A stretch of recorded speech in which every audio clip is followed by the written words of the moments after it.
Boa noite. Vamos começar da forma certa, né? Já deu para começar, vamos começar direito.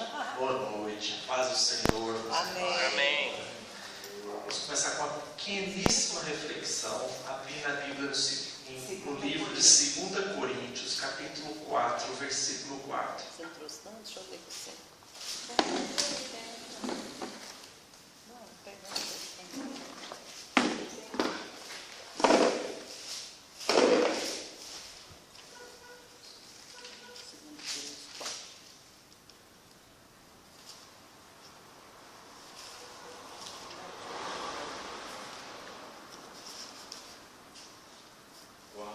Quanto é? 2 Coríntios, capítulo 4, versículo 4.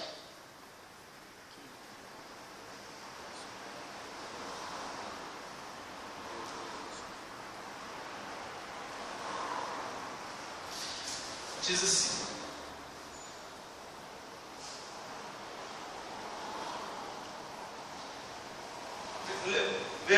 vamos ler o versículo 3 e o versículo 4. Mas, se o nosso evangelho ainda está encoberto, é para os que se perdem que está encoberto, nos quais o Deus deste século cegou o entendimento dos incrédulos, para que não lhes resplandeça a luz do evangelho da glória de Cristo, o qual é a imagem de Deus. Eu estou fazendo essa advertência nessa turma e amanhã vou fazer na outra turma, inclusive a aula de amanhã vai ser aqui, nessas duas próximas semanas, porque a gente estava fazendo a aula lá no escritório do nosso irmão Adão, mas o irmão Adão está viajando, aí para a gente não ir lá abrir, ele deixou a chave do escritório dele, mas para a gente não ir lá abrir o escritório dele sem ele estar lá, a gente vai fazer a aula aqui amanhã. Veja só, eu tenho me preocupado bastante com o que está acontecendo agora dentro da igreja. Eu nem falo da cegueira espiritual dos incrédulos, da cegueira espiritual daqueles que não creem em Deus, porque aí essencialmente não tem a luz do Evangelho e de fato o Evangelho para eles é loucura, né? Mas eu tenho notado um acontecimento novo dentro da igreja, que é o seguinte: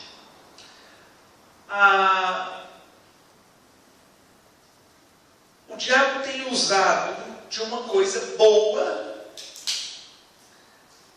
para trazer confusão dentro da igreja. A gente sabe que existe uma sede espiritual muito grande, uma sede de conhecimento muito grande. Amém.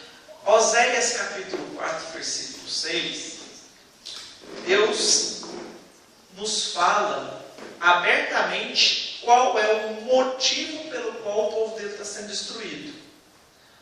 Meu povo é destruído porque lhe falta o conhecimento.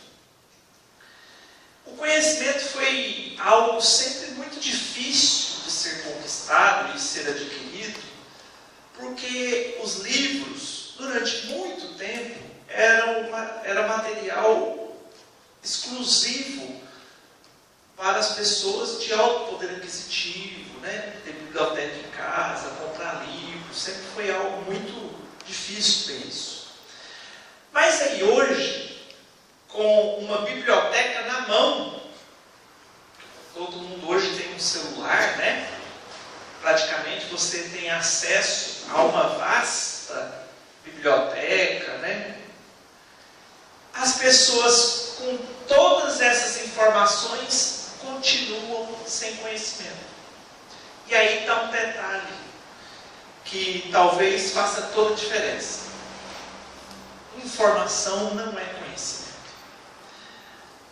O povo de Deus, no passado, foi destruído porque lhe faltava conhecimento, E o povo de Deus hoje continua sendo destruído porque lhe falta conhecimento, mesmo com tanta informação à disposição. Porque informação não é conhecimento. Eu sempre falo isso com os meus alunos, falo isso com os alunos da outra turma, falo isso com o nosso amigo lá, o Alex, que está dando aula. Eu falo, olha, muito cuidado, porque está muito fácil você adquirir informação hoje, mas informação sem ser sistemática não gera conhecimento. As pessoas têm uma vasta gama de informação na internet, mas não sabem extrair dali conhecimento. O que eu quero dizer com isso? Eu quero dizer o seguinte, que às vezes a pessoa fica com tanta sede e que começa a buscar no YouTube, começa a buscar na internet, e aí ela começa a buscar coisas separadas no YouTube, na internet, e um monte de vídeo, todo dia está assistindo vídeo, um pastor fala de uma coisa, outro pastor fala outra coisa, outro pastor fala outra coisa, outro pastor fala outra coisa, e essa pessoa começa a se alimentar desse tanto de informação, de repente sai da igreja. Por quê? Hoje, com tanto conhecimento, tanta informação à disposição, a pessoa assiste 10 pregações por dia, faz curso de teologia, aí tem um curso de teologia dali, tem um curso de teologia dali, um pastor falando de teologia sistemática daqui, e a pessoa continua buscando isso, bebendo isso, sem conhecimento, e desvia. Por quê? Porque informação sem estar sistematizada é mera informação, não é conhecimento. Eu sempre falo isso desde o começo para os meus alunos. Calma. Não adianta querer passar o carro na frente dos bois. Só nesses cursos de teologia, eu já tive quase 50 alunos que começou nessa sede. Aí começa, calma, a gente vai estudar isso em teologia sistemática. Aí ele não aguenta, aí ele vai para a internet. Aí na internet tem lá um pastor que fala um pedacinho de uma coisa, um pedacinho de outra coisa. A gente não sabe filtrar as coisas da internet, a gente não sabe quem que é aquele pastor que está falando, a gente não sabe quem que é aquela pessoa que está pregando, a gente não sabe quem que é aquela pessoa que está dando aquele estudo, e começa a se alimentar desse tanto de informação na internet. Isso é informação, isso não é conhecimento. Conhecimento, eu brinco com o Alex lá, eu falo assim, Alex, conhecimento é o que está organizado de forma sistemática. Segue a apostila. A gente tem um curso de teologia que tem uma grade curricular que está aí montada porque a gente sistematizou o estudo da teologia. Se não precisasse de sistematizar esse estudo, não precisava ter faculdade de teologia. Todo mundo comprava os livros e estudava em casa. Se adquirir conhecimento fosse só ler livro, para que você está indo na faculdade? Compra os livros, lê e pronto, vira engenheiro. Por que precisa ir em uma faculdade? Porque lá você vai pegar aquele tanto de informação e estudá-la de forma sistemática. Não adianta querer estudar escatologia antes de estudar os princípios. A gente começa a estudar com os princípios. Depois a gente começa a se aprofundar. Então, eu queria lançar essa advertência para a nossa turma. Amanhã eu vou dar essa advertência para outra turma. Eu dei essa advertência na igreja, porque cuidado com informação desconexa. Tem gente que com tanta sede de informação está começando a ler livros espíritas, porque na capa do livro espírita está escrito Cartas de Jesus Cristo. Ué, o diabo usa isso, Então o diabo pega e escreve um livro, coloca Cartas de Jesus Cristo. Aí a pessoa, é de Jesus, tá valendo. E começa a se alimentar disso. Então, cuidado. Tem um ditado que diz que cuidado que o santo é de barro. Vai com calma. Depois de 4 anos, a gente já vai conseguir compreender coisas que a gente está com vontade de compreender agora, mas tem que ir com calma, porque o diabo está usando disso para desviar a gente de dentro da igreja. Gente, às vezes, que tem anos de cristão, começa a consumir tanta informação. Eu estou falando bobagem, vocês conhecem isso na igreja de vocês? Gente com anos de igreja, aí começa a estudar esse tanto de informação, aí já tem gente falando de terra plana e de um monte de coisa. Ah, não, gente. Não, Deus não. Eu não assisto muita pregação porque Olha para você ver que esse pessoal da terra plana, eles tentam fundamentar na Bíblia. Então são pessoas que têm sede, mas não quer sistematizar o ensino, não quer buscar um conhecimento sistematizado, fica buscando conhecimento fragmentado. Muito cuidado com isso, porque às vezes o diabo usa informação que por si só é boa, mas essa informação fora dessa sistematização, da episteme, da ciência, ela é prejudicial. Ela vai matar a pessoa. Enlouquecer, né? Tô doido. Enlouquece. Eu tenho colegas que ficaram lelé da cuca, de ficar lelé, de ficar internado em clínica de doido. Enlouquece. Enlouquece. Então, muito cuidado. Vamos devagarzinho, gente. Com calma. E muito cuidado com o que se consome na internet. Muito cuidado com o que se consome na internet. Porque a internet é um campo livre. E o diabo usa nome interessante, atrativo, para lançar um livro novo, para lançar uma pregação nova. O que eu tenho visto de videozinhos, esses videozinhos que manda pelo WhatsApp, nos grupos da igreja, o que eu tenho visto de videozinhos, sabe esses videozinhos de desejando bom dia, né? O que eu tenho visto, videozinhos, mensagenzinhas com fundo espírita, satanista, e o povo falando como se fosse de Deus. Eu falei, gente, não é possível que esse povo colocou isso nesse grupo. Isso é coisa do cão, Mas é porque a linguagem é boa, a linguagem é palatável. O diabo não vem com a chuteira na sua testa, ele vem com vãs sutilezas. E o povo está distribuindo os videozinhos espírita nos grupos cristãos. Porque falou de Jesus, eles falaram que está tudo bem. Não, falou de Jesus, está bem. Tem que ter muito cuidado, tá? Vamos orar então, gente. Pode ficar sentado mesmo como vocês estão, só abaixa a cabeça e vamos orar para Deus nos abençoar aqui hoje. Senhor, meu Deus e meu Pai, em nome de Jesus, nós agradecemos por mais este dia de vida, essa rica oportunidade que temos de estudar com profundidade e de forma sistematizada a Tua Palavra, para que a gente possa adquirir, que a gente possa extrair, ó Pai querido, conhecimentos vindos do trono dos céus para a gente. Senhor, toque em nossas mentes para que possamos compreender a Tua Palavra e não distorcer aquilo que nós estamos estudando, Pai. Para que as Tuas santas Escrituras falem aos nossos corações e que não possamos usar a Palavra de Deus para justificar os nossos erros, Pai. Assim nós oramos e Te agradecemos em nome de Jesus. Amém. Primeira aula, vamos estudar métodos de estudo bíblico. Vamos partir para aquele segundo método devocional. Na segunda aula a gente vai partir para a administração eclesiástica e aí eu vou utilizar o método projetor para ensinar para vocês como se abre uma igreja.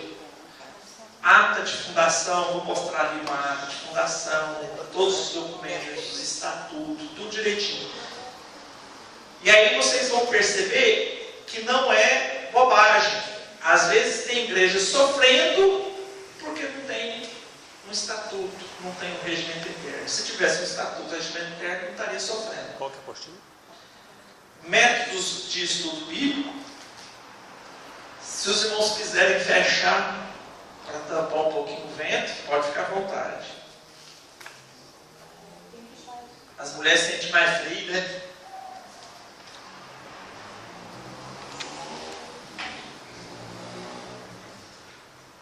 Vamos lá, achou aí? Então, nós vamos ver hoje a segunda parte do método devocional e o método biográfico. Na última aula, nós vimos como fazer aquelas anotações quando a gente está lendo o texto bíblico. Agora nós vamos ver, está na página 5, né? Aqui, ó. Isso, exatamente. Página 5? Página 5. Nós vamos começar aqui, ó, falando sobre esse segundo método devocional. Lá onde está escrito assim, observação. Aliás, lá embaixo, no último parágrafo da página 5, está escrito assim, observar. Está vendo? Então, esse novo método que nós vamos estudar hoje é um método que a gente vai fazer um quadro aqui hoje para a gente aprender como que a gente faz isso na prática. Esse segundo método, a gente destaca a seguinte forma.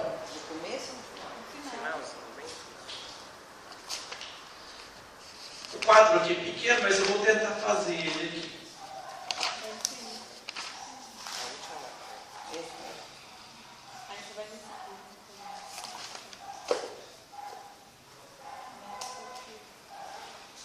Eu tenho observar, observação, interpretação, correlação,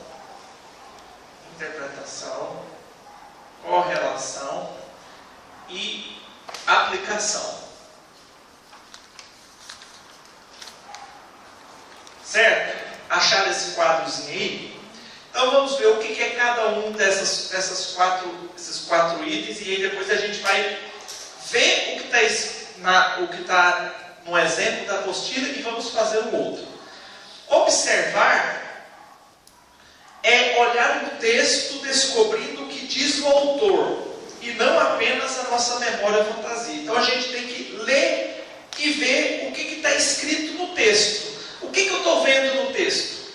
O que o texto está me dizendo? Então, observar é você colocar nesse quadradinho aqui, a gente vai fazer isso na prática. Você colocar nesse quadradinho o que você está vendo no texto, da forma literal. Depois, você vai fazer a segunda parte, que é a interpretação. O que significa o que eu li? O que significa o que eu li? Qual que é a interpretação desse texto que eu acabei de ler? Não precisa ser aquela interpretação hermenêutica. Aquela a gente vai estudar lá em hermenêutica. Aqui são métodos simples de você fazer um estudo da Bíblia para você não ler a Bíblia de forma aleatória. Não ler a Bíblia de forma aleatória. Depois, vocês vão entender o que a gente vai fazer na prática. A gente vai para a correlação. O que é correlação? Correlação é quando você usa a Bíblia para ver se existe outro texto bíblico falando sobre aquele mesmo assunto. E aí é onde eu vou ensinar vocês a usar as referências, as notas de referências da Bíblia. Lembra que eu falei para vocês? Todos trouxeram as Bíblias hoje. Eu até trouxe a minha Bíblia para ensinar para vocês. E depois, como que eu vou aplicar isso na prática? Como que eu vou aplicar isso na prática? Certo? Então vamos fazer o seguinte. Antes da gente partir para estudar, fazer um texto e fazer essa aplicação, abram a Bíblia de vocês para a gente aprender a usar a Bíblia. Vou pegar um aí, peraí. Pega lá. Eu esqueci aqui hoje. Aqui, ó. Aqui tem uma Bíblia também, ó.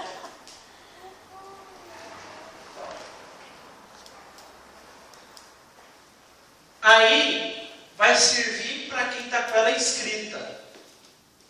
Ela escrita. Mas vocês vão memorizar e depois vocês vão ver em casa. Quase todas as Bíblias possuem notas de cadeia temática. Quase todas.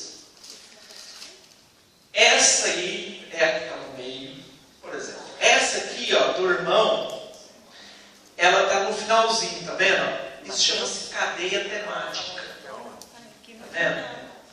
Ó, são esses versículos aqui embaixo, tá vendo? Isso aqui é uma cadeia temática. Vou ensinar vocês a usar isso. Tá vendo? Ó, cadeia temática. Tá vendo? Tá aqui, ó. Da irmã tá aqui no meio. O meu também é desse jeito. Tá aí no meio. Também a cadeia temática dessa aqui é bem completa. Então nós vamos aprender a usar essa cadeia temática. Essa é qual a Bíblia? Aí, ó, essa cadeia temática. Não, é isso aqui, ó. Essa cadeia temática aqui, ó. Tá vendo? Essa aqui. Então, vamos lá. Vamos pegar aqui, por exemplo, um texto aleatório. Vamos pegar aí qualquer texto. Vamos pegar aí um texto. Jeremias 17. Então tá, vamos lá. Vamos pegar Jeremias 17. Que tem algum tema. Eu não sei. Vamos pegar aqui. Jeremias 17. O que está escrito em Jeremias 17? Foi totalmente aleatório? Foi. É. A bonita já estava com a página aberta. É. A loucura de confiar no homem. Hã? A loucura de confiar no homem. Tá vendo? Qual que é o versículo aí? Vamos pegar qualquer. Versículo 9. Tá vendo? 17:9. Enganoso é o coração mais do que todas as coisas e incorrigível. Quem o conhecerá? É um texto que está falando do engano no coração, certo? Jeremias capítulo 17, versículo 9. Procura aí na Bíblia de vocês, que na Bíblia, eu vou pegar aí cada referência, provavelmente deve ter um texto em Mateus 23, 25 ou Miqueias 6, 12. Você quer ver? Aí você faz assim, ó, nessa Bíblia aqui, ó, se você quiser, peraí, só um minutinho. Jeremias 17. Meus irmãos, eu vou dar uma paradinha aqui só para acompanhar cada um nas Bíblias, tá? Depois a gente volta. Pode dar uma pausa aí. Retornamos. Os irmãos perceberam então o seguinte: nós vimos várias Bíblias, cada Bíblia tem uma cadeia temática diferente. Por isso que no momento do estudo da Bíblia é bom você ter 2, 3, e aí celular não adianta. A não ser que você tenha um programa, tal. Aquela é boa. A Bíblia de Jerusalém tem uma boa cadeia temática. A Bíblia de Jerusalém é a Bíblia católica, ela tem uma boa cadeia temática.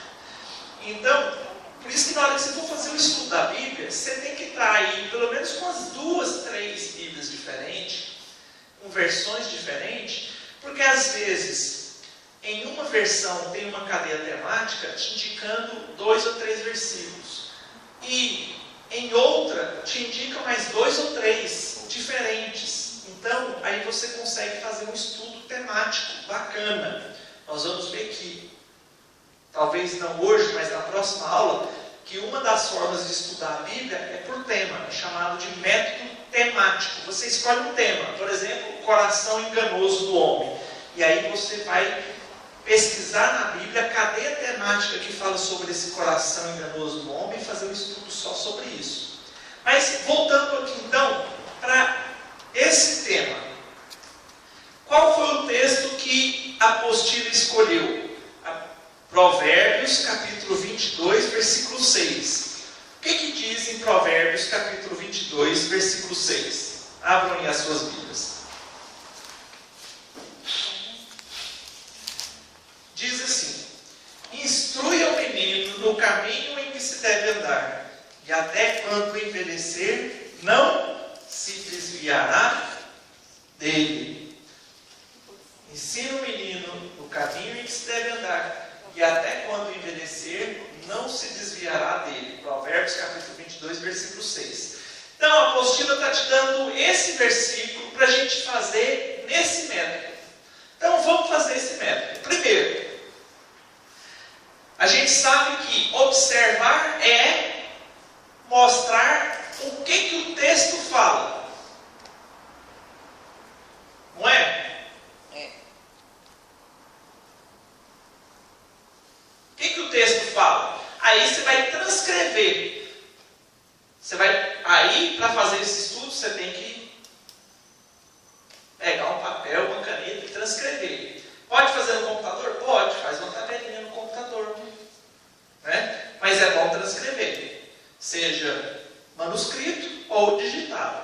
você escreve, primeira frase, primeira oração, instrui o menino, não é?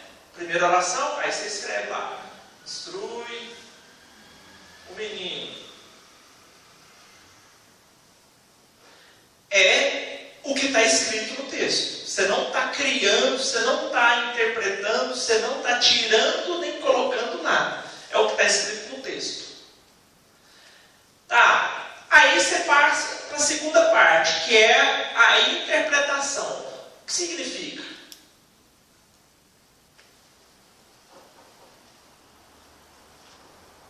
Melhor, né? A gente está com espaço curto aqui. O que significa? O que significa instruir o menino? Aí você já vai partir para a sua interpretação. O que significa instruir o menino? Significa você ensinar o menino. Não é? Você ensinar a criança com conhecimento teórico e prático a respeito de alguma coisa. Não só teórico, mas teórico e prático. A gente sabe que todo conhecimento que ficar só na base da teoria vai gerar poucos frutos. Por isso que Jesus chamou os apóstolos e ensinou na teoria e na prática. Ele ensinava na prática como que tinha que fazer. Lembra? Certo momento Jesus estava com os apóstolos e os apóstolos já querendo se engrandecer, querendo ser grandes, e aí eles perguntaram quem é que seria o maior no reino dos céus. Aí Jesus responde para eles: aquele que quiser ser o maior, que seja o menor de todos e servo de todos. Aí eles não compreenderam isso. Aí o que aconteceu? No momento da ceia, durante a ceia, o que Jesus fez? Os discípulos, nenhum deles que estavam com Jesus se dispuseram a lavar os pés daqueles que estavam ceando, e aí Jesus foi lá ensinar na prática. O que Jesus fez? Tirou a sua túnica, cingiu-se com a toalha, foi lá, lavou os pés dos apóstolos, depois voltou para a ceia. Ou seja, primeiro ele ensina na teoria, depois ele vai lá e ensina como que é ser servo de todos na prática. Então é isso. É você ensinar a criança na teoria e na prática. Aí você vai escrever lá: ensinar a criança na teoria e na prática. Correlação. Existe algum outro versículo na Bíblia que fala sobre isso? De instruir a criança? O que está escrito aí na apostila? Qual versículo que a apostila está indicando? Deuteronômio 6:5. Então abre aí Deuteronômio 6:5. 6:5 a 7. Leia aí o que está escrito.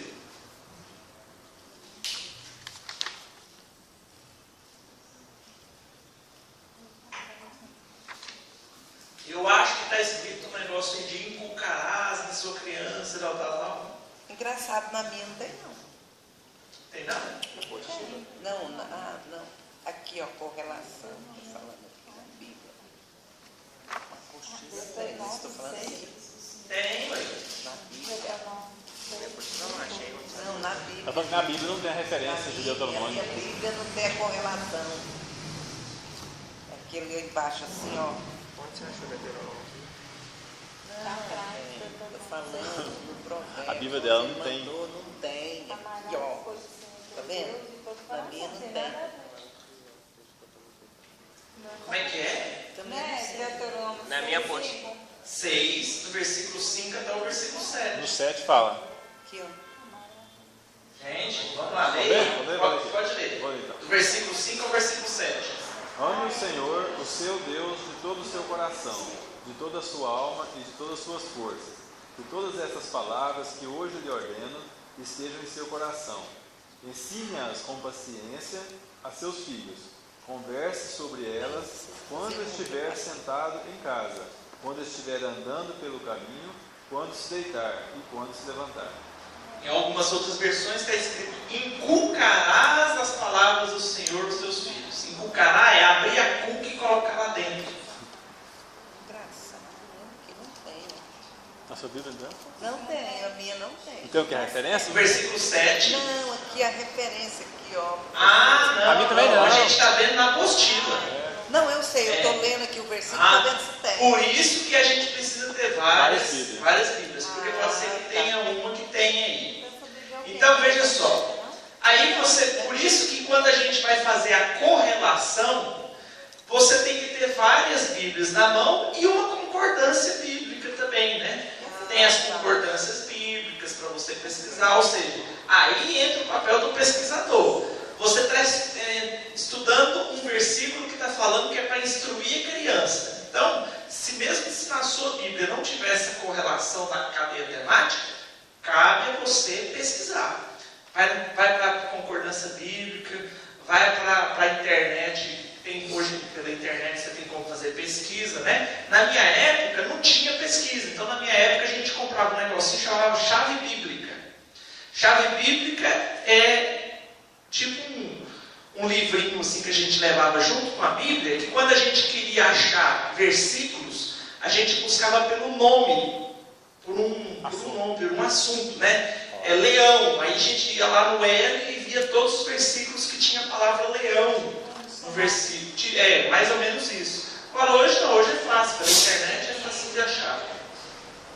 Então você viu, ó, instruir o menino significa você dotar a criança de conhecimento prático e teórico. Você viu que tem um outro versículo que fala da mesma coisa. Ricardo, mas por que é importante a correlação? Porque em nenhum momento o seu estudo pode chegar a um ponto onde um versículo fala uma coisa e outro versículo fala outra.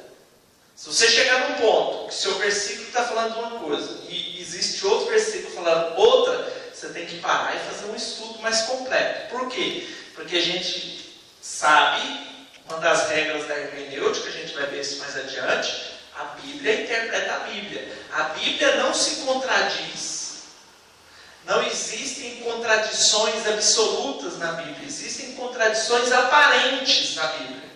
A diferença da contradição absoluta da aparente é porque a contradição absoluta é aquela onde no final conclui-se que uma coisa fala um versículo fala uma coisa e outro versículo fala outra. Mas a contradição aparente é que parece que a Bíblia é contraditória, mas quando você vai fazer um estudo completo, você vê que ela não é contraditória. Então, essas aparentes antinomias, que é aparência de contradição, tem muitas na Bíblia. Muitas aparentes antinomias.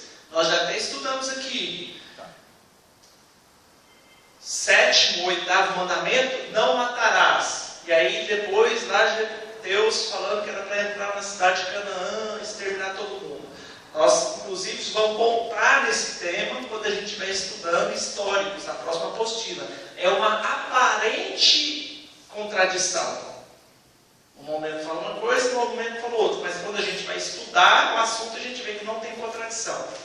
Por isso que é importante a correlação. Versículos.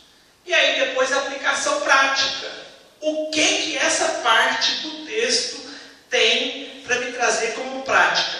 Que eu devo gastar tempo com meu filho na instrução e cooperar com o seu estudo na igreja. Ou seja, você vai pegar a prática de instruir o menino, é você gastar tempo com a criança para que essa criança possa adquirir conhecimento da Bíblia e tal. Você está vendo? Você fez isso com uma frase de um versículo. Então vamos partir do segundo. Instrui o menino no caminho em que se deve andar.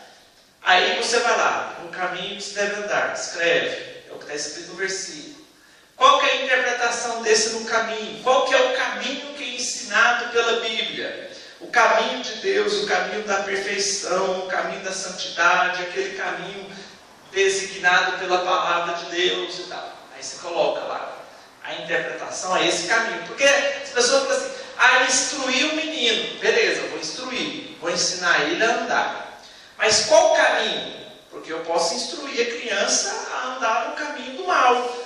Posso instruir. Não tem pais hoje instruindo as crianças a andar no caminho do mal? Você não viu a polêmica que teve semana passada de uma criança no Museu de Artes lá de São Paulo, tocando. 4 anos? Não, 4? 4 crianças. 4 crianças. Toca um homem nu e uma criança, menina, devia ter uns 5, 6 anos, aquela menina. 5, eu acho. Por aí. Mas você viu que ela estava acompanhada da mãe? Então você pode instruir a criança para o caminho do mal. Aí depois cresce e não vira boa gente, põe culpa na sociedade. Gente, o futuro de um adulto depende do que os pais fazem quando a pessoa é criança. Então, determinado na infância.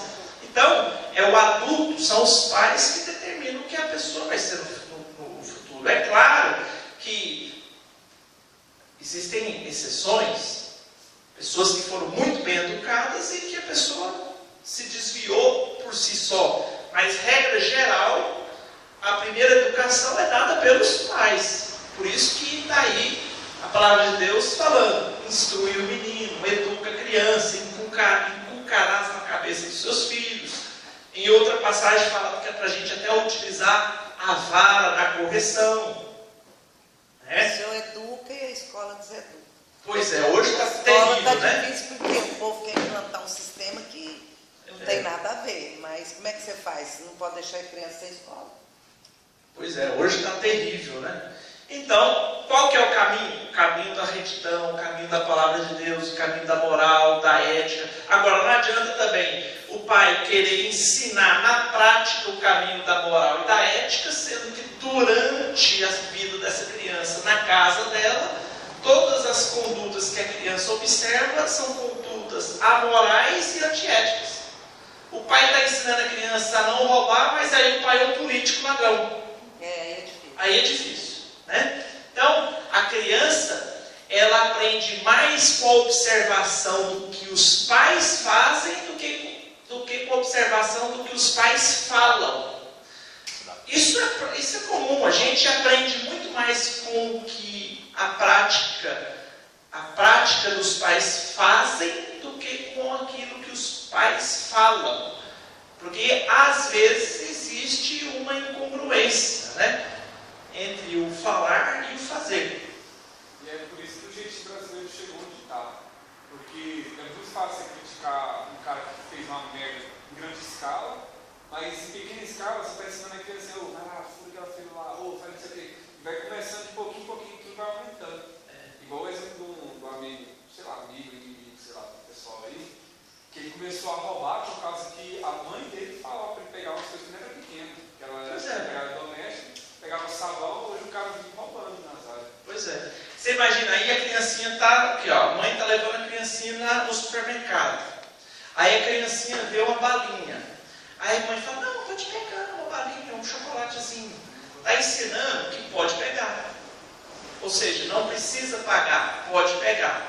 Criança aprende e introjeta isso. Quando ela virar um adulto, ela vai virar um adulto que foi gravado na raiz que ela pode pegar. Eu não preciso pagar, eu posso pegar. Ah, não, foi só uma balinha enquanto era criança. Tudo bem, a balinha enquanto era criança, depois foi subindo para uma barra de chocolate, depois uma caixa de chocolate, depois um carregamento de chocolate. Um iPad que está ali facinho. Entendeu? iPod. Porque o que diferencia o furto famélico com o furto de 5 milhões, o furto famélico é aquele furto para matar a fome. Já viu? O ladrão de galinha, o ladrão que vai no supermercado e rouba ali, furta ali um extrato de tomate. Para um furto no banco de 5 milhões de reais, o que muda é o objeto, mas a conduta é a mesma. A conduta é a mesma. Por isso que na legislação penal brasileira, a pena para o furto de uma lata de extrato de tomate ou o furto de um caminhão, a pena é a mesma. Mas coitado, só o que rouba o extrato que é penalizado. Aí existem, no direito existem outras circunstâncias no momento da aplicação da pena que a gente vai avaliar o histórico da pessoa e tal. Mas, regra geral, a conduta é a mesma. Né? E essa conduta é aprendida, pode ser aprendida na infância. Por isso que tem que instruir a criança. Ela Né? pegou e matou a outra, mas ela estava alcoolizada e também estava falando no celular. A outra estava trocando, ela não viu, ela estava trocando o pneu do carro, ela estava lá fora. Aí quando terminou de trocar, a outra veio uma vez, abaixou o celular, bateu no carro dela lá em São Paulo. Pois é. Aconteceu isso. Aquele Gedal, Gedel. o ladrão lá, porque ele aprendeu com o pai e com a mãe, que os dois também eram corruptos. Ah, era, não. A herança de furto na política é hereditária. Né? Deus me livre. Você vê lá com Dom Pedro. Tadinho. Correlação. Mas Dom Pedro. Tem outro versículo aí que fala sobre qual o caminho que deve ser criado. Efésios 6:4. Então lê Efésios 6,4. E vós, pais, não provoqueis a ira a vossos filhos, mas criai-os na doutrina e admoestação do Senhor. Ó, criar onde? Na doutrina e na demonstração do Senhor. Amém. Tá vendo então? Tá percebendo o que a gente está fazendo? A gente está pegando um versículo, está destrinchando um versículo, frase por frase, para que a gente possa extrair desse único versículo qual o sentido dele, qual a aplicação prática. Então, dessa segunda frase, no caminho, devo viver nesse caminho sem dar mau testemunho, devo exemplificar com a minha própria vida. Terceira frase desse único versículo, em que deve andar, ou seja, qual que é a interpretação? O menino não deve adormecer, estacionar ou sair dele, mas ele deve andar, deve ser dinâmico. Esse aprender que o Bruno acabou de ler de Efésios, na doutrina, não pode ser somente na infância. Ah, não, meu filho passou no catecismo, aí parou. Não, quando fala instrui o menino no caminho em que deve andar, dá a ideia de dinâmica. Essa instrução ela é contínua, continuada, a vida toda. Não é você falar para a criança fazer uma coisa e nunca mais reforçar aquilo. É ir reforçando. A palavra de inculcarás, lá de Deuteronômio, capítulo 5, versículo 7, e ele ainda fala assim, inculcarás no caminho, quando estiver andando nas estradas, almoçando. A ideia é que enquanto eles andavam pelo deserto, o pai estava repetindo a palavra de Deus para ele, para que aquela palavra pudesse inculcar, entrar na cabeça. Amém. E a criança ela fica com esse negócio na cabeça. Esse dia a minha orientadora foi contar a história da sobrinha dela lá, que ensinaram para ela que tinha gravidade. Ela começava a pular um tempo, ela, você sabe por que eu volto pro chão? Por causa da gravidade. Pois é, e a criança tem a mente. Thomas Hobbes diz que o ser humano é uma tábua rasa, é um papel em branco.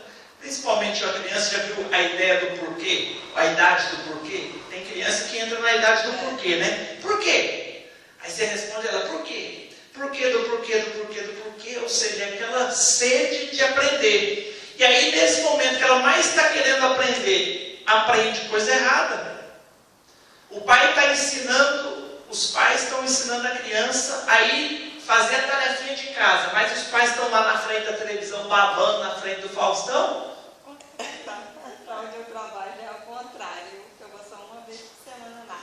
A mãe fala assim para o filho assim, meu filho, vamos aqui aprender aqui, estudar, e a lição para ele, aí ele fala assim, eu não gosto de escola, eu não quero escola. Não, se você não fizer essa lição, eu não te dou aquele chocolate.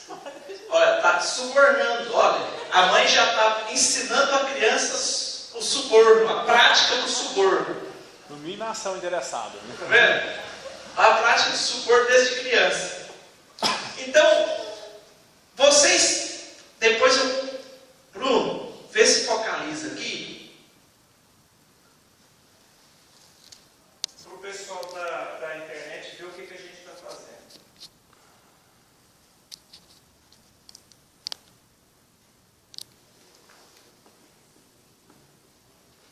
Vê se consegue focalizar essa parte aqui. Tá Essa bom aqui. aí. Pode chegar mais pra cá. Não. Focalizou? Então é isso aí, turma. Você pega um versículo e você vai destrinchar esse versículo para você conseguir extrair o real conteúdo desse versículo. Vocês perceberam que ler a Bíblia é diferente de estudar a Bíblia? Aquilo ali você lê. Você não gasta 2 segundos para ler esse versículo, né? Instrui o menino em que caminhos deve andar, e quando crescer não se desviará dele. É verdade. Aí você passa por cima. Tô tentando. Agora olha para você ver o tanto de conteúdo que a gente extraiu de um único versículo. Próxima aula nós vamos pegar 2 Coríntios, capítulo 5, uma versículo pregação, por 17. exemplo, que você vai fazer. Você vai, se você for fazer uma pregação, você pode ir baseado. Pode fazer uma pregação com esse método devocional. E aí você pode pegar só um versículo? Não, você pode pegar uma cadeia de versículos, ou seja, você pode pegar vários versículos e pegar esses vários versículos e fazer esse tipo de estudo para você fazer um esquema. Isso é um esquema. Você fazer um esquema desse versículo, ou desses versículos, ou desse texto, para você entender o que está escrito nesse texto. Ler a Bíblia não é só ler. Próxima aula nós vamos fazer na prática. 2 Coríntios, capítulo 5, versículo 17. Diz assim: portanto, vamos lá? Eu vou ali buscar o lanche, posso? Pode ir lá. O menino aqui. Pode chama aí o Brian. 2 Ou Coríntios, o quê? 5,17. Brian vai lá buscar o lanche. 2 Coríntios 5,17 diz assim: portanto, Assim que se alguém está em Cristo, nova criatura é. As coisas velhas já se passaram e eis que tudo se fez novo. isso, assim, se você está em Cristo, nova criatura é, as coisas velhas já se passaram e eis que tudo se fez novo. Nós vamos pegar esse texto e fazer um quadro, um esquema desse texto, de 2 Coríntios. Aí nós vamos fazer ele na prática. Esse primeiro a gente acompanhou da apostila, certo? Próxima aula a gente vai fazer um quadro desse aqui na prática. Como que a gente faz isso? Aprendendo a fazer isso na prática, a gente vai aprender a fazer isso em todos os outros versículos da Bíblia. Então veja que estudar a Bíblia não é tão simples como parece. Você imaginou você ter que fazer esse quadro, esse esquema em cada versículo? Para você entender a Bíblia assim. Então são muitos anos de estudo para a gente conseguir extrair o real conteúdo daquilo que Deus quer para os seus filhos. Então não é passando os olhos na Bíblia que a gente vai entender a Bíblia. Entendeu? Aí a gente vai então partir para a segunda aula, na próxima aula, fazendo esse estudo na prática de 2 Coríntios 5,17. Depois nós teremos outros métodos. O próximo método aí é o biográfico. Método biográfico. O método biográfico é aquele que nós vamos pegar um personagem bíblico. A história de Ana, a história de Samuel, a história de Davi, e vamos fazer um estudo biográfico desse personagem. Vamos fazer um estudo sobre a vida de Paulo. Então aí a gente vai fazer um método biográfico. Biografia é de você falar sobre a vida de alguém. Depois, qual é o próximo método? Método tópico. Método tópico. Então aí o tópico você vai pegar uma parte,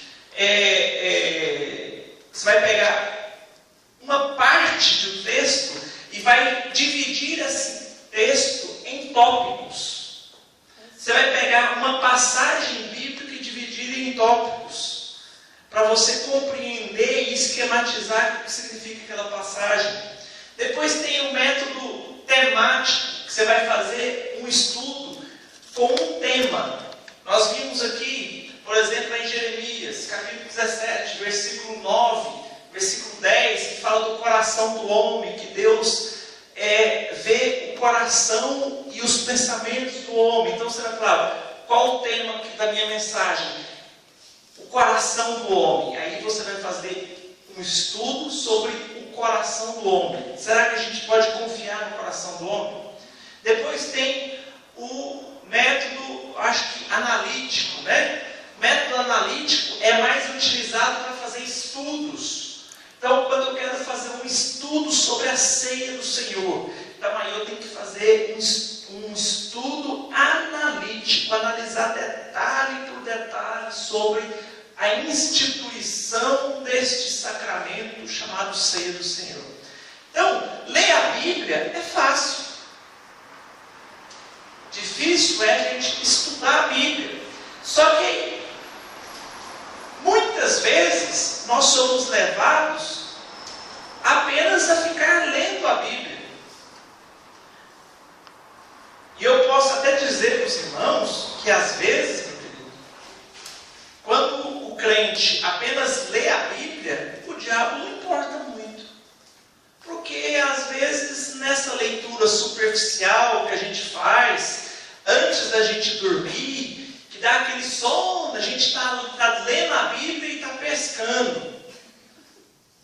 Essa leitura não vai produzir muita coisa para a gente, porque é uma leitura que você está lendo como se você estivesse lendo um gibi, um jornal. Ela não vai produzir resultado na sua vida, porque você não vai conseguir extrair conteúdo, você não vai conseguir se alimentar.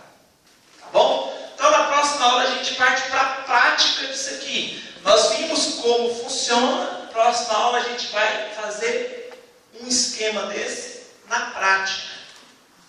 E aí depois a gente parte para os outros métodos, tá bom?